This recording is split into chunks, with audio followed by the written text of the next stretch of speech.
আসসালামু আলাইকুম। আমি নাহিদ, আর আজকের ভিডিওতে আমি আলোচনা করব সোশ্যাল মিডিয়ার মাধ্যমে পণ্য বা প্রোডাক্টের বিক্রয় বৃদ্ধি করার উপায় প্রসঙ্গে। তো চলুন ভিডিওটি শুরু করা যাক। দেখুন, আপনি যদি সোশ্যাল মিডিয়ার মাধ্যমে আপনি আপনার পণ্য বা প্রোডাক্টের যদি বিক্রয় বৃদ্ধি করতে চান, তাহলে সেক্ষেত্রে সর্বপ্রথম আপনাকে কিছু বিষয় বিবেচনায় আনতে হবে। তো এক্ষেত্রে আপনি যে বিষয়গুলো বিবেচনায় আনবেন সেগুলো হলো আপনার কাস্টমার কারা, তারা কোন এলাকায় বসবাস করে, তাদের বয়স কীরকম, তাদের ইনকাম কীরকম। এছাড়াও আপনি যে বিষয়টা অবশ্যই বিবেচনায় আনবেন সেটা হলো আপনি কোন সোশ্যাল মিডিয়া প্ল্যাটফর্মে আপনি আপনার পণ্য বা প্রোডাক্টের প্রমোশন চালাবেন বা বিজ্ঞপ্তি দিবেন।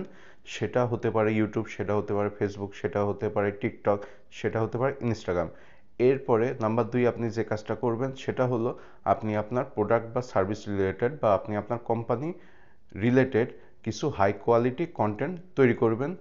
তো এক্ষেত্রে আপনি হাই কোয়ালিটি কন্টেন্ট হিসাবে আপনি কিছু ফটো তৈরি করতে পারেন কিংবা কিছু ভিডিও বানাতে পারেন এবং সেই ফটোগুলো কিংবা ভিডিও আপনি সোশ্যাল মিডিয়া প্ল্যাটফর্মে আপলোড করবেন।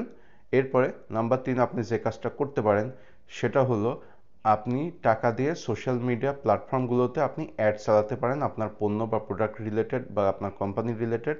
এরপরে নাম্বার 4 আপনি যে কাজটা করবেন সেটা হলো আপনি সোশ্যাল মিডিয়ার মাধ্যমে আপনি আপনার কাস্টমারদের সঙ্গে সুসম্পর্ক তৈরি করবেন। তো এক্ষেত্রে কোনো কাস্টমার বা কোনো ব্যক্তি যদি সোশ্যাল মিডিয়ার মাধ্যমে আপনার সঙ্গে যোগাযোগ করে এবং আপনার প্রোডাক্টের সম্পর্কে বা সার্ভিস সম্পর্কে বা আপনার ব্যবসা প্রতিষ্ঠান সম্পর্কে যদি কোনো প্রশ্ন করে বা কোনো কিছু জানতে চায়, তাহলে সেক্ষেত্রে আপনার করণীয় হবে কাস্টমারের বা সেই ব্যক্তির প্রশ্নের জবাব দ্রুততম সময়ের মধ্যে দেওয়া। এছাড়াও আপনি যে কাজটা করতে পারেন সেটা হলো আপনি সোশ্যাল মিডিয়ার মাধ্যমে মাঝে মাঝে কিছু কন্টেস্টের বা প্রতিযোগিতার আয়োজন করতে পারেন। তো এক্ষেত্রে কন্টেস্ট বিজয়ীদেরকে আপনি বিনামূল্যে গিফট দিতে পারেন। তো এই ছিল আজকের ভিডিও। এরকম নতুন ভিডিও নিয়ে খুব শীঘ্রই আমি আপনাদের সামনে হাজির হব।